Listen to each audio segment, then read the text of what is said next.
अस्सलाम वालेकुम। धरती टीवी न्यूज़ सां गॾु मां आहियां फ़ौज़िया एजाज़। नज़र विझंदासीं हिन वक़्त जी हेडलाइन ते।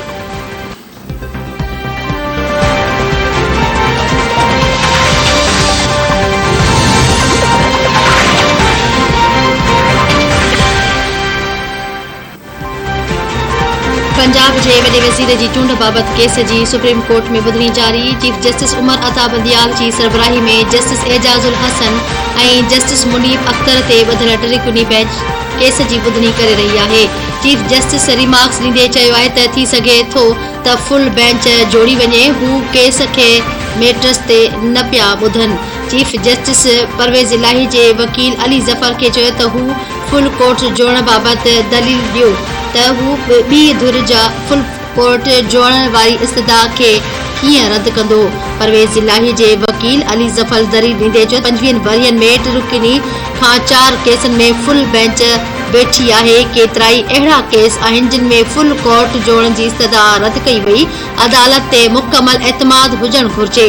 छा समूरो अदालती वहिंवार रोके फुल कोर्ट हिकिड़ो केस ॿुधे। चीफ जस्टिस चयो त केसनि ते फोकस करण सां इल्तवा में पियल केस खटिजी रहिया आहिनि।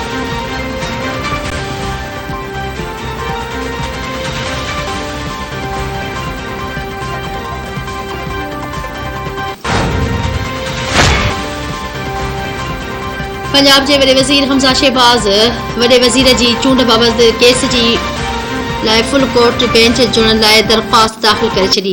हमज़ा पारां आर्टिकल 63A वारियूं नज़रसानी ऐं इलेक्शन कमीशन ख़िलाफ़ बाग़ी मेंबरनि जूं दरख़्वास्तूं बि गॾु ॿुधण जी इस्तदा कई वई। दरख़्वास्त में हमज़ा शहबाज़ मौक़िफ़ इख़्तियार कयो आहे त अदालत बाग़ी मेंबरनि ख़िलाफ़ इमरान ख़ान जो ख़त दुरुस्त करार ॾिनो। बाग़ी मेंबरनि जूं इलेक्शन कमीशन ख़िलाफ़ दरख़्वास्तूं इल्तवा हेठि आहिनि। अदालत बाग़ी मेंबरनि ख़िलाफ़ इमरान ख़ान जे हिदायतुनि खे तस्लीम कयो।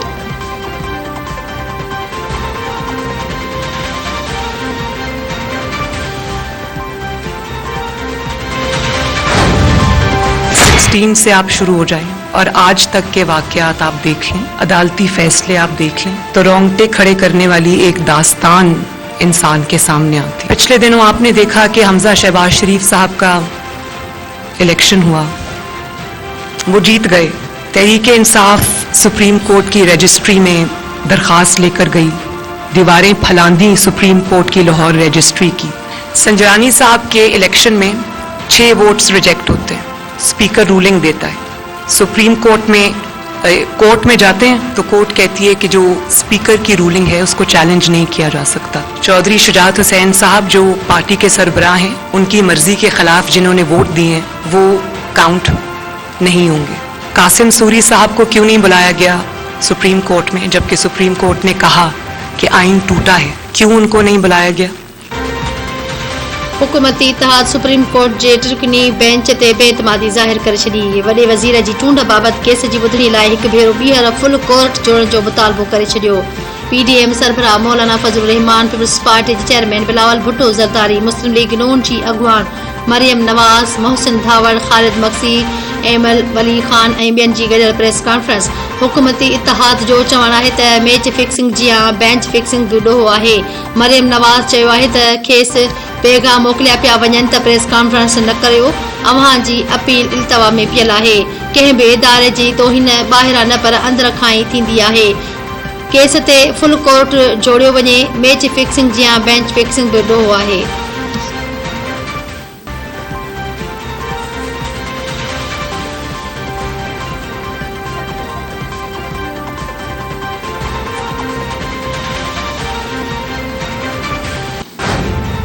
आपने देखा है जब अदम एतमाद का तहरीक लाया गया, साबिक वज़ीर आज़म और उनका टीम ने गैर इन्हीं स्टेप्स उठाए आइन शिकनी की, कि चाहे वो इस्टेब्लिशमेंट हो, हमारा जुडिशरी हो, हमारा इलेक्शन कमीशन हो, हमारा अदालत का, हमारा निज़ाम का इंटेग्रिटी का सवाल है। लेकिन अगर सिर्फ एक चंद जजेस फैसला करेंगे तो फिर उनका फैसला पे बहुत से सवाल उठे। इंसाफ का तकाजा ये कहता है कि आप एक फुल कोर्ट बेंच बिठाएंगे। समूरनि पार्टियुनि जो मुतालबो आहे त फुल कोर्ट बेंच जोड़ी वञे। चाहियूं था त मुल्क आइनी तरीक़े सां हले। पीपल्स पार्टी जे चेयरमैन बिलावल भुट्टो ज़रदारी चयो आहे त इमरान ख़ान समूरनि इदारनि खे टाइगर फोर्स बणाइण चाहे थो। कुछ कुवतूं मुल्क खे ॿीहर वन यूनिट बणाइण चाहिनि थियूं। मुल्क ख़िलाफ़ साज़िश खे कामयाब थियण न ॾिनो वेंदो।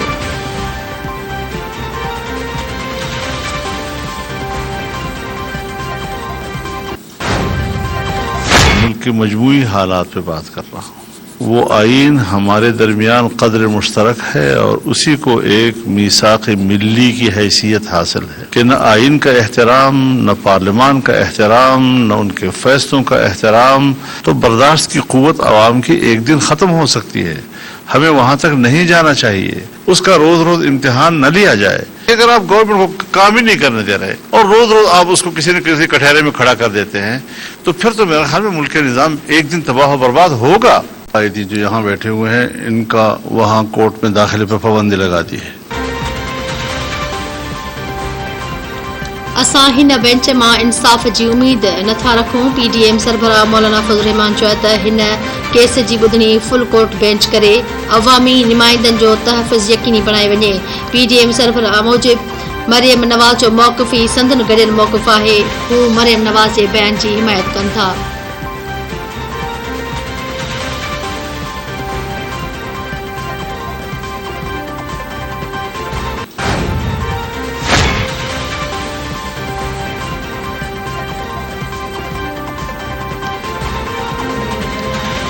हुकूमती इत्तेहाद जी प्रेस कॉन्फ्रेंस हैरान कंदड़ हुई। PTI अॻवान फवाद चौधरी चयो आहे त हुकूमती इत्तेहाद सिधी रीत सुप्रीम कोर्ट ते हमलो कयो। फज़लुर रहमान जा पंजाब में 5% वोट बि नाहिनि। मौलाना फज़लुर रहमान जी का बि हैसियत ई नाहे। मरियम नवाज़ ज़मानत ते आहे, पोइ बि अहिड़ियूं ॻाल्हियूं करे रही आहे। PTI अॻवान शीरीन मज़ारी चयो आहे त न्यूट्रल्स खे पैगाम आहे त घणो थी वियो, ख़ुदा जे वास्ते पाकिस्तान जो ख़्यालु करियो। मरियम नवाज़ जजनि ते हमला करे रही आहे। हुकूमती इत्तेहाद मुल्क खे तबाह करे छॾियो। मरियम नवाज़ कूड़ ॻाल्हाइण खां सवाइ कुझु बि नथी करे सघे। क़ौम फ़ैसिलो ॾिनो त उहा इमरान ख़ान सां गॾु आहे।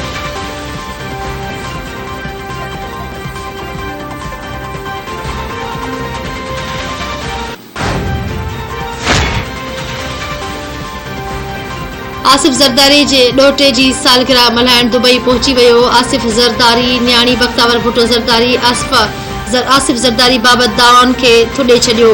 बख्तावर भुट्टो ज़रदारी चयो आहे त आसिफ ज़रदारी 11 साल न थियो फरार, हाणे छो थींदो।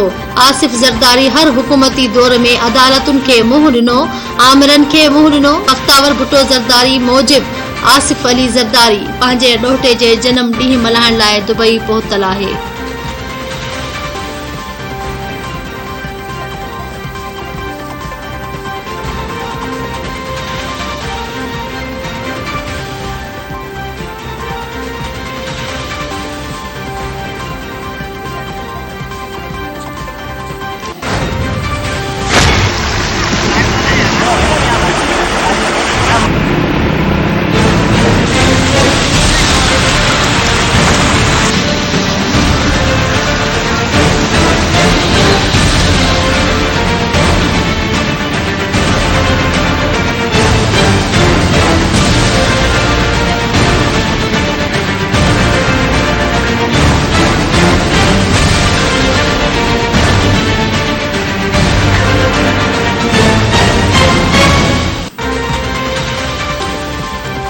सिंध में चौमासे बरसातुनि जे 3 स्पेल तबाही मचाए छॾी। कराची, हैदराबाद, लाड़कानो, नौशेरो फिरोज़ ऐं ॿियनि शहरनि में वसकारो।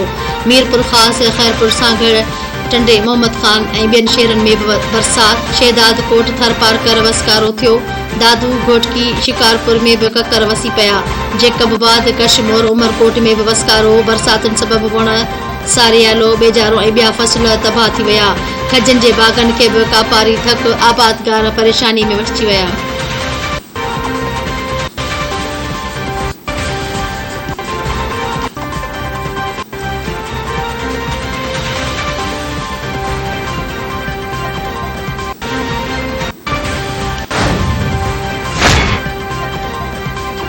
कराची जे मुख़्तलिफ़ इलाक़नि में वक़्फ़े वक़्फ़े सां बरसात जारी। शहर जा रोड रस्ता पाणी हेठि अची विया। Saddar, MA Jinnah road, Shahrah Faisal, Korangi road, Shahrah Pakistan, north Nazimabad, new Karachi, Gulshan, Iqbal, Malir, Jamshed town समेत केतिरनि इलाक़नि में हेठाईअ वारा इलाइक़ा पाणी हेठि अची विया। बिजलीअ जे करंट लॻण जे मुख़्तलिफ़ वाक़िअनि में 6 ॼणा हयातियूं विञाए वेठा।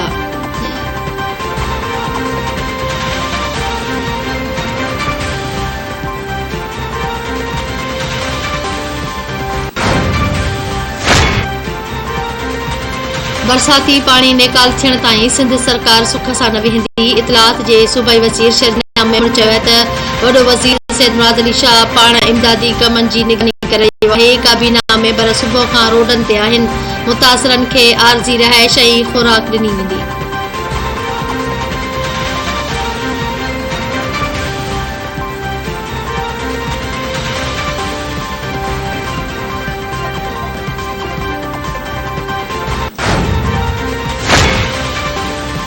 एडमिनिस्ट्रेटर कराची मुर्तज़ा वहाब पारां बरसात खां मुख़्तलिफ़ इलाक़नि जो दौरो। मुर्तज़ा वहाब बरसाती नालनि जी सूरतहाल जो जाइज़ो वरितो। मुर्तज़ा वहाब पारां सिंध असेंबली ऐं भरब पासे मां पाणी नेकाल करण जी हिदायत।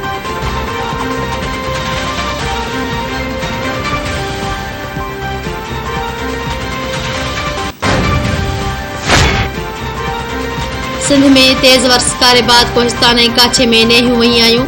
केतिरनि ई ॻोठनि जा शहरनि सां ज़मीनी राब्ता कटिजी विया। नेंग, शरीफ, नगावलकोट, बारोजो, टेणी, नवाब खान, दुबेरी, बाजारा, झांगारा समेत 40 खां वधीक ॻोठनि जो सेवण सां ज़मीनी राब्तो कटिजी वियो। खीरथर जे जाबलू पट्टीअ मां नेहियूं वही आयूं। खंजी, धड़ब, दालान समेत ॿियनि शनए में चाढ़ सबबि मुख़्तलिफ़ ॻोठनि जो शहरनि सां राब्तो कटियल। केतिरे वक़्त खां पाणीअ खां ख़ाली मंछर ढंढ में 12 फुटनि खां वधीक पाणी अची वियो। ॻोठाणे में ख़ुशीअ जी लहर छांइजी वई।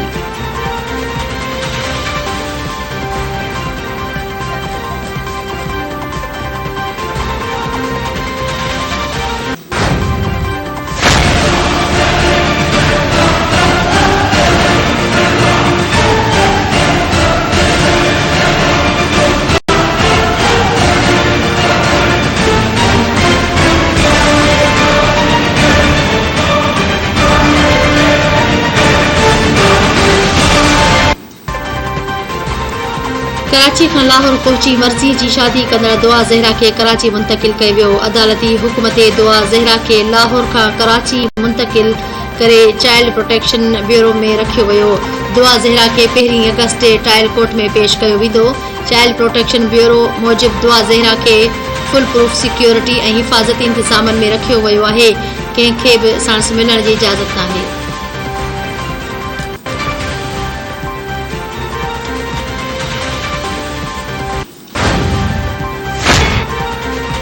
मुल्क में कोरोना जी वबा वधीक 2 मरीज़नि खां हयातियूं खसे वरितियूं। सिहत जे क़ौमी इदारे NIH मूजिब मुल्क में 582 नवां केस ज़ाहिर थियण जी तस्दीक। NIH मूजिब मुल्क में कोरोना जे हकारी केसनि जी शरह 3% ताईं पहुची वई आहे। इलाज हेठि कोरोना जे मरीज़नि मां 178 मरीज़नि जी हालत ॻणिती जोगी आहे।